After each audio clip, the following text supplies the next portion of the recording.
Hello everyone, welcome to my YouTube channel. तो ये system analysis and design का lecture number 2 है। तो पिछले वीडियो में हमने बात किया था कि एक सिस्टम क्या होता है और सिस्टम एनालिसिस एंड डिज़ाइन क्या होता है। तो आज की इस वीडियो में हम फिर से बात करेंगे सिस्टम के बारे में और उसके बाद बात करेंगे कि एक सिस्टम की क्या क्या प्रॉपर्टीज़ या फिर कैरेक्टरिस्टिक्स होती हैं। तो अगर हम सबसे पहले सिस्टम के बारे में बात करें तो system is a group of element और components which work together to accomplish a common task. Basically एक सिस्टम क्या होता है, तो एक सिस्टम बहुत सारे एलिमेंट्स या फिर कंपोनेंट से मिलकर बना हुआ होता है जो आपस में मिलकर काम करते हैं ताकि कोई भी एक पर्टिकुलर टास्क को वो पूरा कर सके। और पिछले वीडियो में हमने कंप्यूटर का एग्जांपल लिया था। तो एक कंप्यूटर जो है वो भी एक सिस्टम है। क्यों? क्योंकि उसमें बहुत सारे एलिमेंट हैं जैसे कि मॉनिटर, सीपीयू, माउस, कीबोर्ड, और ये जितने भी सारे एलिमेंट है या फिर कंपोनेंट है वो आपस में मिलकर काम करते हैं ताकि वो कोई भी एक काम को पूरा कर सके। तो आज के इस वीडियो में हम और एक एग्जांपल लेते हैं एक यूनिवर्सिटी या फिर कॉलेज का। ठीक है, तो एक यूनिवर्सिटी या फिर कॉलेज वो भी एक सिस्टम है क्योंकि उसमें भी बहुत सारे कंपोनेंट होते हैं जो आपस में मिलकर काम करते हैं ताकि वो भी एक कोई पर्टिकुलर टास्क को पूरा कर सके। अगर हम कंपोनेंट्स के बारे में बात करें तो बहुत सारे कंपोनेंट्स है, बोलने का मतलब बहुत सारे डिपार्टमेंट्स है एक यूनिवर्सिटी या फिर कॉलेज में, जैसे कि एग्जामिनेशन डिपार्टमेंट हो गया, फी कलेक्शन डिपार्टमेंट हो गया, क्लास ऑर्गेनाइज करने वाला डिपार्टमेंट हो गया, उसी तरह और भी कई सारे डिपार्टमेंट होते हैं एक कॉलेज में। और अगर हम कॉमन टास्क के बारे में बात करें तो एक कॉलेज या फिर यूनिवर्सिटी का कॉमन काम क्या होता है, जितने भी सारे डिपार्टमेंट का, तो उनका कॉमन काम होता है कि जो भी स्टूडेंट उस कॉलेज पे इनरोल कराया है जिस कोर्स के लिए, उसका उस कोर्स का डिग्री देना। ठीक है, तो ये कॉमन काम होता है। तो जितने सारे एलिमेंट होते हैं या फिर कंपोनेंट होते हैं या फिर आप डिपार्टमेंट ही बोलो, कि जितने सारे डिपार्टमेंट होते हैं कॉलेज में, उन लोग सबका एक ही काम होता है कि जो स्टूडेंट जिस कोर्स के लिए उस कॉलेज में, उसको उसका डिग्री देना। ठीक है, तो आज हम जितनी भी सारी बातें समझेंगे यही कॉलेज या फिर यूनिवर्सिटी के एग्जाम्पल की मदद से ही समझेंगे। तो अब हम बात करते हैं कि प्रॉपर्टीज या फिर कैरेक्टरिस्टिक्स ऑफ ए सिस्टम क्या होता है। A system must have following characteristics और प्रॉपर्टी। तो एक सिस्टम के पास ये सारी प्रॉपर्टीज होनी चाहिए। Number 1 organisation, number 2 integration, number 3 interaction, number 4 interdependence, number 5 central objective. तो ये तो हो गया कुछ पॉइंट्स। अब हम इन्हीं सब के बारे में डिटेल में डिस्कस करेंगे कि आखिर ये सारी चीजें क्या होती हैं। तो सबसे पहले हम बात करते हैं ऑर्गेनाइजेशन के बारे में। It implies structure and order. तो ऑर्गेनाइजेशन का मतलब होता है कि एक जो कंपोनेंट है या फिर एलिमेंट्स है एक सिस्टम में, उन लोग का स्ट्रक्चर कैसा है और वो किस ऑर्डर में है। Elements should be well arranged in order to achieve predefined objective। और जितने सारे एलिमेंट्स होते हैं या फिर कंपोनेंट होते हैं वो अच्छी तरह से अरेंज होते हैं कि उन लोग का क्या काम है, उन लोग किस काम के लिए वो सिस्टम है, वो सारा क्लियरली स्पेसिफाई होता है ताकि जो सिस्टम का प्रीडिफाइंड ऑब्जेक्टिव होता है वो अचीव हो सके। अब ये प्रीडिफाइंड ऑब्जेक्टिव क्या होता है, तो जब भी कोई सिस्टम बनता है वो कोई ना कोई एक टारगेट या फिर कोई ना कोई एक ऑब्जेक्टिव को पूरा करने के लिए ही बनता है, तो उसी को हम बोलते हैं प्रीडिफाइंड ऑब्जेक्टिव। नंबर 2 में आता है हमारा integration. It implies how components of a system are tied together. तो बेसिकली अगर हम इंटीग्रेशन का बात करें तो ये हमें यह बताता है कि जितने सारे कंपोनेंट्स एक सिस्टम में वो एक दूसरे से किस तरह से जुड़े हुए हैं। ठीक है, अगर हम यूनिवर्सिटी का ही एग्जांपल लें तो उसमें बहुत सारे जो कंपोनेंट है, बोलने का मतलब डिपार्टमेंट है, वो एक दूसरे से किस तरह से जुड़े हुए हैं, वही हमारा इंटीग्रेशन होता है। The part of a system must work together with in the system even though each part perform a unique function. इसका मतलब कि जितने भी पार्ट होते हैं एक सिस्टम में, मतलब जितने भी कंपोनेंट होते हैं वो सारे आपस में मिलकर काम करते हैं। किस तरह मिलकर काम करते हैं कि जो उन लोग का कॉमन टास्क है उसको पूरा कर सके।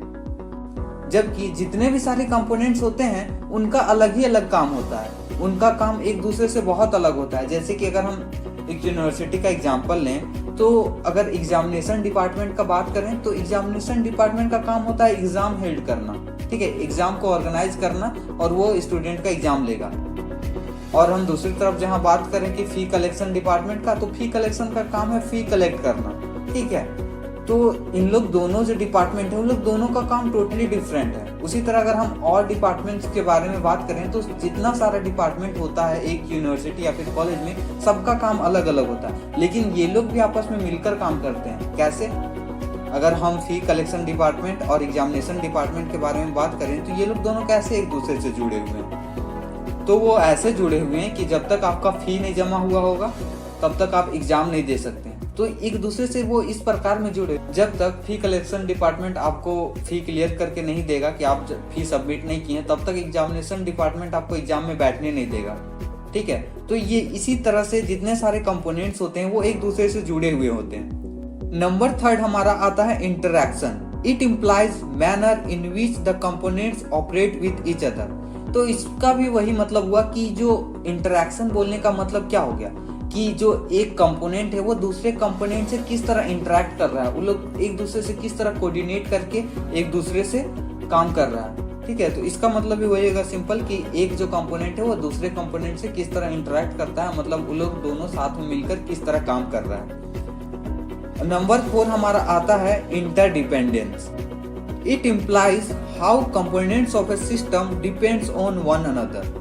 तो इंटरडिपेंडेंस हमें यह बताता है कि जो एक कंपोनेंट होता है एक सिस्टम में वो दूसरे में किस तरह से डिपेंडेंट है।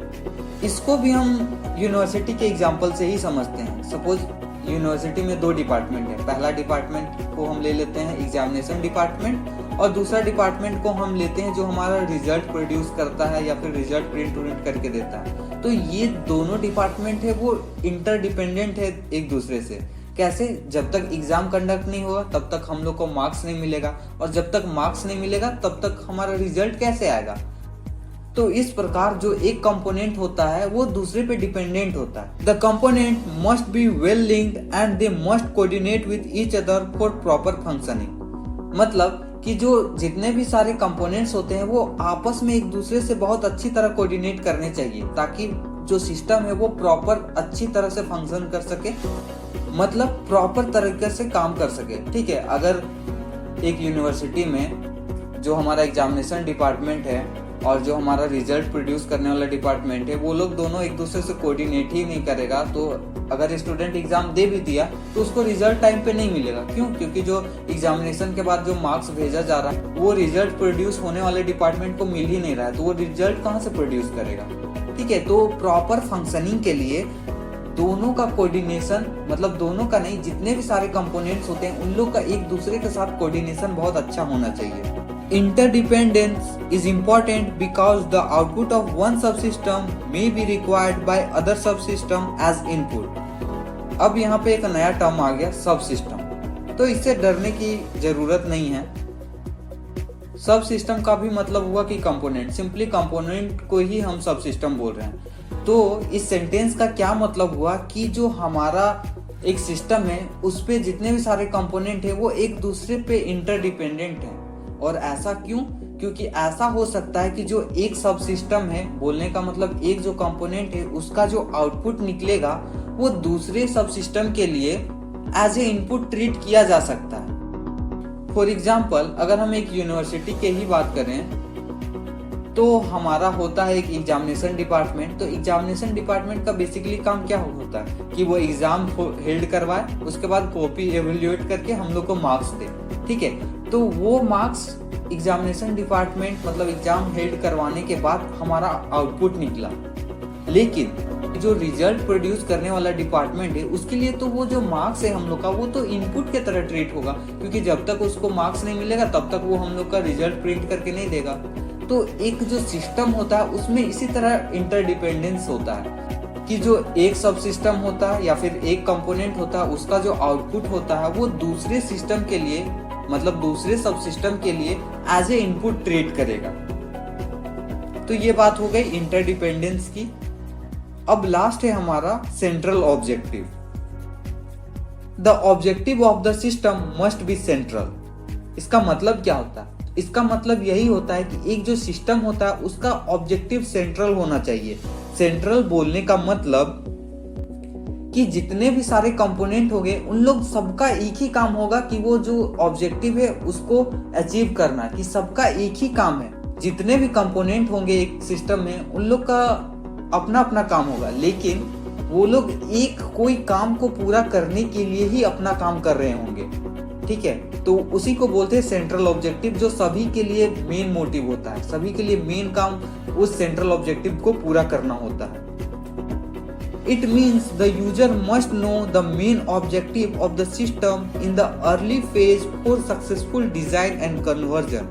इसका मतलब कि जब भी कोई यूजर एक सिस्टम बनाना चाह रहा है तो उससे पहले उसका सेंट्रल ऑब्जेक्टिव क्लियर होना चाहिए कि आखिर वह एक सिस्टम क्यों बनाना चाह रहा है, ताकि वो सिस्टम को अच्छी तरह से डिजाइन कर सके और वो जो सोच रहा है कि वो किस तरह से सिस्टम बनाएगा उसको एग्जैक्टली इम्प्लीमेंट कर सके, मतलब एग्जैक्टली अपने थॉट से उसको रियल में कन्वर्ट कर सके। तो इसके लिए भी सेंट्रल ऑब्जेक्टिव एक सिस्टम बनाने से पहले क्लियर होना चाहिए ताकि हमारा सिस्टम बहुत अच्छी तरह बने और जिस पर्पज के लिए वो सिस्टम बनाया जा रहा है वो पूरा हो सके। तो आज की वीडियो में बस इतना ही। Thanks for watching. If you like my videos, then give me a thumbs up, do subscribe my channel and don't forget to press the bell icon.